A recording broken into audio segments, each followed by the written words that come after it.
Good morning and welcome to English Education. I hope you all are doing well. In our previous class, we have done from your book the first poem, that is Dust of Snow, and today we are going to start a new chapter, that is the Letter to God. As the writer suggests, the letter to God, it means that the writer wants to write, or maybe he has written a letter to God. Let's start and see what happens. The house, the only one in the central entire valley, sat on the crest of a low hill. From the height, one could see the river, the fields of ripe corn, dotted with the flowers that always promised a good harvest. The only thing the earth needed was a downpour, or at least a shower. Here the writer, उसका एक घर है जो कि hills के just top पे, और entire valley में यही एक इस राइटर इसका घर है. In the crest, crest means होता है ऑन द टॉप, वहां पे उसका घर था. उस वैली पे अगर खड़े हो जाएं तो वहां से पूरा नीचे का नज़ारा दिखता था. और वो क्या था? The rivers, the field of rot crops and all that. Flowers जो क्रॉन्स पे लगे हुए थे वो भी दिखते थे. It was ready to ripe. बस वहां पे इंतजार किस चीज का था? It was waiting for the downpour. Downpour here means rainfall. वहां पे सिर्फ बारिश का इंतजार था, या तो हेवी रेनफॉल और at least a shower. Shower means जो धीरे से बारिश होती है, हल्की फवारे वाली बारिश, उसका इंतजार था. Through out the morning Lencho, who knew that the field intimately, had done nothing else but see the sky towards the northeast. Lencho is the main character of this story. Lencho सुबह सवेरे उठ करके अपने घर के बाहर निकल करके अपने खेतों को देख रहा था, और उसके अलावा वो नॉर्थ ईस्ट की तरफ देख रहा था, नॉर्थ ईस्ट की तरफ, ताकि वो बारिश आए. उस वक्त जो विंड ब्लो करेगा फ्रॉम द नॉर्थ ईस्ट, उस तरफ का विंड ब्लो करेगा और वही विंड जो है वो रेन लेकर के आएगा. That's why he was waiting for the rain. उसका इंतजार कर रहा था. Now we are really going to get some water. Women it probably हो सकता है वो उसकी वाइफ हो, वो उससे बात कर रहा हो. जब वो मौसम देखता है बाहर का, वो अंदर जाता है और जाकर के उससे बोलता है कि अब लगता है हम लोग को बारिश मिलेगी, शायद बादल आ रहे थे. The women who was preparing super really replies, yes, God willing. उसने कहा, वो जो विमेन थी, वो जो उसकी वाइफ थी, वो वहां पे उस वक्त डिनर बना रही थी, और उसने कहा कि हाँ, अगर भगवान की इच्छा हुई तो जरूर होगा. The older boys were working in the field while the smaller ones were playing near the house until the women called to them all, come up for dinner. It was during the meal time. जो बड़े बच्चे थे Lencho के, वो जो था वो field पे काम कर रहे थे, और जो छोटे वाले बच्चे थे उसके, वो घर के आसपास खेल रहे थे. और तब तक, जब तक वो विमेन जो थी, जो उसकी माँ थी, उन लोगों को आवाज दे के बुलाती नहीं है कि आओ डिनर बन चुका है. Just as Lencho had predicted, जिस तरह से लेंचो ने प्रिडिक्ट किया था. प्रिडिक्ट मीन्स होता है भविष्यवाणी करना, टू स्पीक, पहले से बोल देना, फॉरकास्ट करना कि हाँ ऐसा होगा. उसने ये चीज प्रिडिक्ट किया था कि हो सकता है कि बड़ी बड़ी बूंद की बारिश हो, और वैसा ही हुआ. Big drops of rain began to fall, और बड़े जो बारिश की बड़ी बड़ी बूंद थी वो गिरने लग गई. In the north east huge mountain of clouds could be seen approaching. North east की तरफ से बड़े बड़े काले बादल जो थे वो अप्रोच कर रहे थे, उन तक पहुंच रहे थे. उसको देख करके लग रहा था कि बारिश होने वाली है. The air was fresh and sweet. The man went out for on other reason than to have the pleasure of feeling the rain on his body. वो आदमी यहाँ पे लेंचो को कहा जा रहा है. लेंचो जो था वो जल्दी अपना खाना खत्म करके घर के बाहर निकलता है, just to feel the pleasure of rain. उस बारिश का मजा लेने के लिए, उस बारिश को एहसास करने के लिए वो बाहर निकल जाता है. And when he return he exclaimed, और वो जब बाहर से वापस अंदर आता है वो जोर से चिल्लाता है. एक्सक्लेम मीन्स होता है to shout, either in joy और सॉरो. उसको एक्सक्लेम्ड कहते हैं. These aren't raindrops falling from the sky. They are new coins. The big drops are 10-cent pieces and the little ones are 5. Lencho वापस आता है घर पर। वो जोर से चिल्ला करके बोलता है, ये बारिश नहीं है जो आसमान से गिर रही है, बारिश की बूंद नहीं है। जो बड़े बड़े बूंद हैं वो 10 सेंट हैं, 10 पैसे हैं, 10 पैसे सिक्के हैं, और जो छोटे बूंद है वो 5 सिक्के हैं। ये सवाल अक्सर पूछा जाता है, why it is compare two coins. It is because Lencho जो था वो बहुत देर से बारिश का इंतजार कर रहा था, क्योंकि उसकी क्रॉप जो थी वो रेडी थी, राइप हो चुकी थी और वो हार्वेस्ट के लिए रेडी थी। बस उसको आखिरी इंतजार बारिश का था। बारिश पड़ेगा और वो बारिश के बाद जब वो उस खेती को काटेंगे उसके बाद उसको बेचेंगे और उसको पैसे मिलने वाले थे। इसीलिए उसने उस बारिश की बूंदों को पैसे से कंपेयर किया है। He just compare. It shows that how farmers of a country mainly dependent on rain or water. किस तरह से फार्मर्स जो है वो पानी पे, बारिश पे निर्भर करते हैं और वो बारिश किस तरह से उनके लिए फायदेमंद होती है। With a satisfied expression, he regarded the field of ripe corn with its flowers. वो वहां खड़े होकर के एक्सप्रेशंस के साथ, बड़े रिगार्ड के साथ, बड़े प्लेजर के साथ वो अपने खेतों को देख रहा था, उसके क्रॉन्स को, the flowers over there draped in the curtain of rain. ऐसा लग रहा था कि जैसे एक कर्टेन, एक चादर उस पर ढक दिया गया है।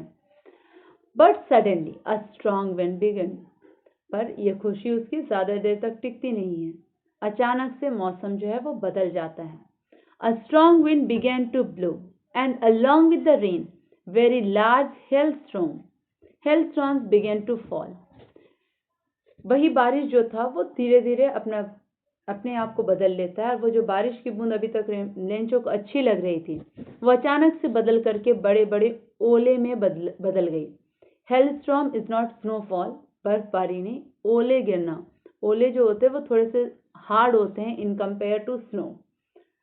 It can destroy the whole field. वहां पे बड़े बड़े ओले गिरने लगे। These truly does not resemble new silver coins. हाँ, वो देखने में ऐसा लग रहा था बड़े बड़े सिल्वर कॉइन्स गिर रहे हों। The boys exposed themselves to the rain, ran out and collected the frozen pearls. This is the nature of a children. The children always used to go out to collect the snows and ice when it falls from sky.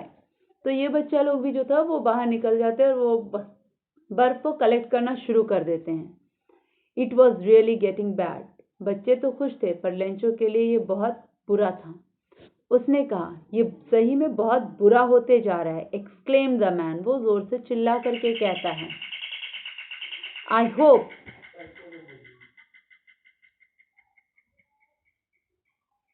हो गया पापा का बोलना नहीं बदला बजाने नहीं, आवाज ना हो रहा है। ठीक, शांति। कहाँ थे?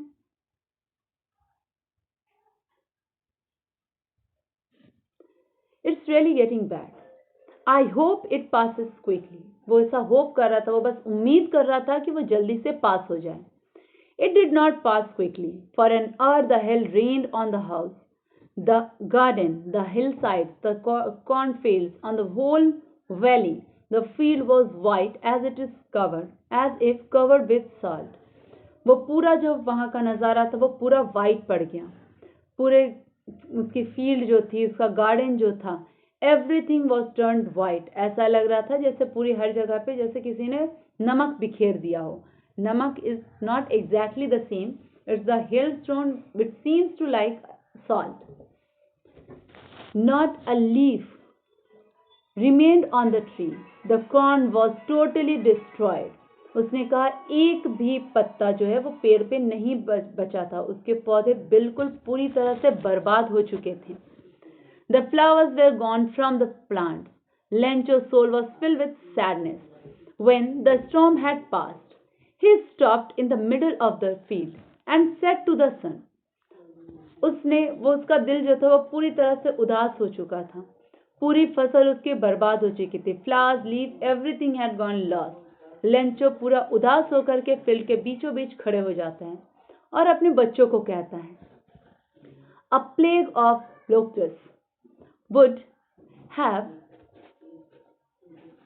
have left more than this. The hell has left nothing. उसने कहा कि अगर लोकटस का plague, locust it is a kind of insect, वो इंसेक्ट होता है जो कि झुंड में चलता है, पूरे के पूरे खेत को बर्बाद करके, फसल को पूरा खा करके चला जाता है, नष्ट कर देता है।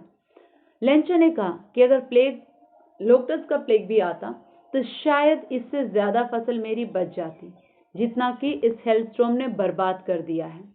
This year will have no crop, इस साल हम लोगों के पास में कोई क्रॉप नहीं होगा।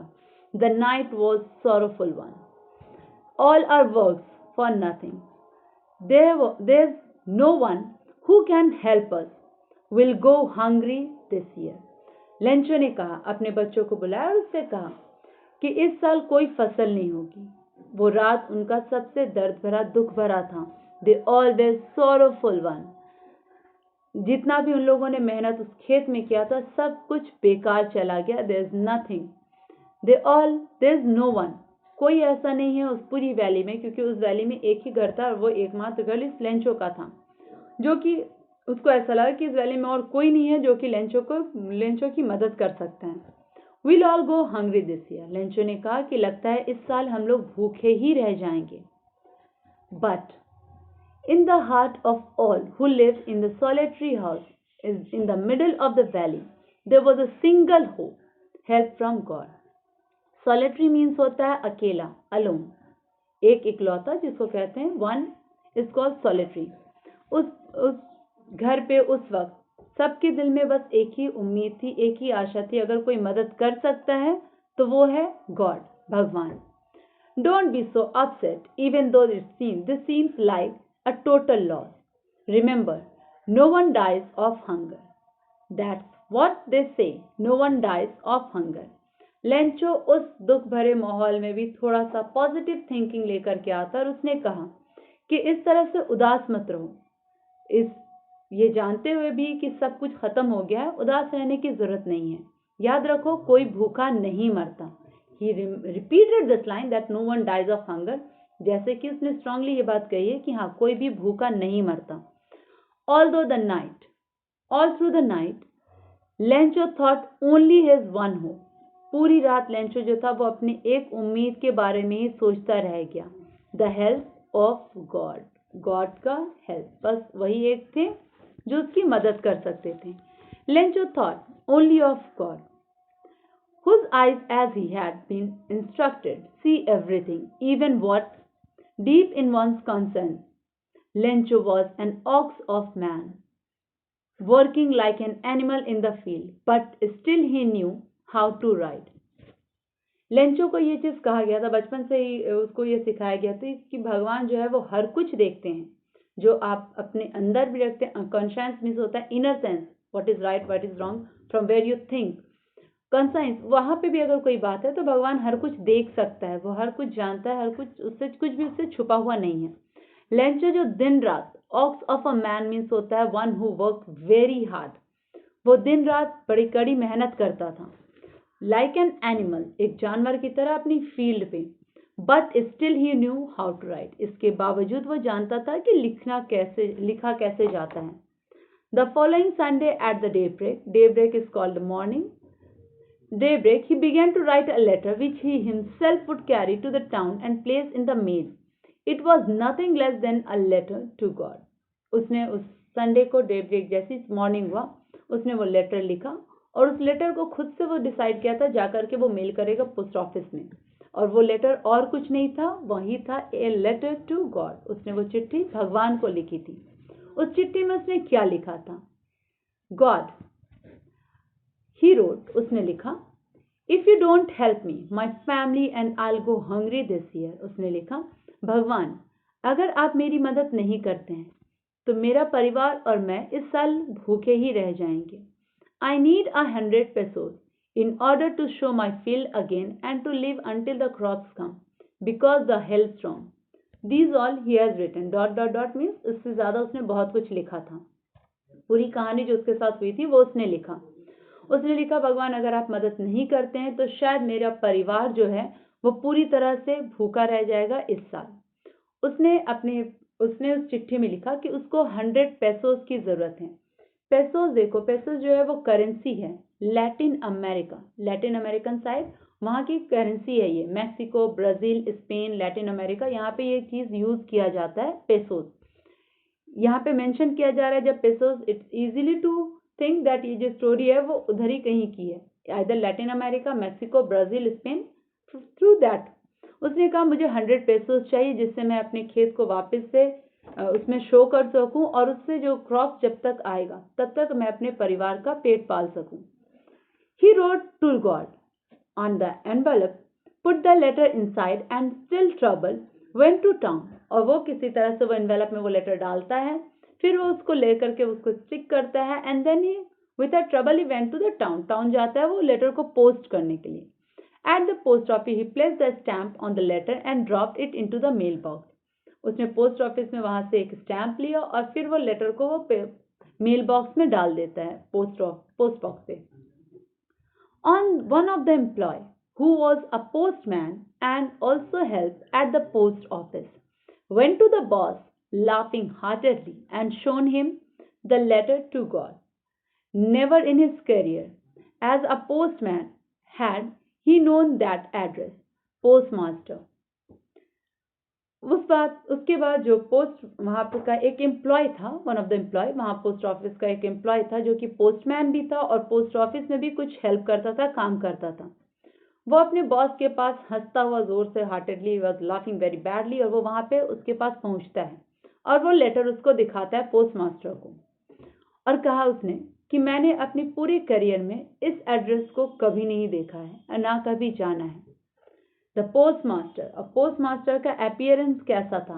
He was a fat amiable fellow. Fat means you know मोटा, एमिएबल मीन्स होता है one very friendly, one who is very friendly, जो किसी की फीलिंग्स को समझता है, बहुत फ्रेंडली रहता है, उसको कहते हैं एमिएबल। जो पोस्टमास्टर था वो बहुत ही मोटा था और एमिएबल फेलो था। जैसे उसने ये चीज देखा, उस लेटर को देखा, he also broke out of laughing, वो भी जोर जोर से हंसने लगता है, पर उसकी हंसी ज्यादा देर तक नहीं रखती। वो तुरंत हंसता, immediately turn out in a serious mode, वो तुरंत उसका दिमाग चेंज होता है और वो तुरंत उसमें सीरियस मोड में आ जाता है और कहता है टैपिंग द लेटर। वो लेटर को ऐसे डेस्क में रखा हुआ था, उसको टैप करता है, ठप ठप ठपाना, उसको कहते हैं टैपिंग, और वो कमेंट कहता है व्हाट अ फेथ। अब उस लेंचो के विश्वास पे वो आश्चर्यचकित हो जाता है, शोज की what a faith, I wish I had the faith of the man who wrote the letter, starting up the correspondence with God। उसने कहा कि मैं नहीं जान सकता था दुनिया में ऐसे भी इंसान होते हैं जिसको इतना अटूट विश्वास होता है भगवान पे, जो कि अपने वो भगवान से कम्युनिकेट करना चाह रहा है थ्रू लेटर। कॉरेस्पॉन्डेंस मीन्स होता है talking through a medium that is letter, वो किसी जरिए से बात करना, कम्युनिकेट करना। कॉरेस्पॉन्डेंस विद गॉड, वो गॉड से कम्युनिकेट कर रहा है through letters. So in order not to shake the writer's faith in God, अब वो जो पोस्ट मास्टर था वो नहीं चाहता था कि लेंचो का विश्वास जो है वो भगवान पे से टूट जाए, तो उसने क्या सोचा? He decided to answer him, उसने उस लेटर को आंसर करने का सोचा। But when he opened it, पर वो जब वो उस लेटर को खोलता है तो उसके सामने कुछ और नजर आता है। It was not just the answer, what is there? Was evident that answer it is needed something more than goodwill, ink और paper। वो जानता था कि वो आंसर जो है सिर्फ गुडविल नहीं चाहिए, सिर्फ इंक और पेपर का काम नहीं है, बट कुछ और भी है। वो क्या है? 100 pesos, which is quite a huge amount for a worker। But the postmaster was stuck to his idea। वो अपने रेजोल्यूशन पे, रेजोल्यूशन मीन्स होता है डिसीजन, वो अपने डिसीजन पे अटल रहता है और उसने सोचा था वो उसको हेल्प करेगा। व्हाट ही डिड, उसने अपनी पार्ट ऑफ सैलरी और कुछ अपने फ्रेंड से और कुछ अपने कलीग्स से उसने पैसे को कलेक्ट किया as a act of charity. उसको लगा कि ये गरीब की मदद करनी है, तो एक्ट ऑफ चैरिटी उसने कलेक्ट किया और फिर वो उसको लेंचो को भेज देता है। It was impossible for him to gather such a huge amount, so he had decided to send the amount he has collected more than 50%। 50% means हो गया 50 pesos, और उससे कुछ ज़्यादा उसने मेंशन किया, not exactly how much। और उसके बाद उसको एक एनवेलप में डालता है और उसके नीचे एक पेपर पेन लेकर के सिर्फ सिग्नेचर करता है, जस्ट वन वर्ड गॉड, और वो उसको भेज देता है। This till here, if you have any confusion, better write in the comments, and rest I'll complete in this next video. Till then, take care. Goodbye.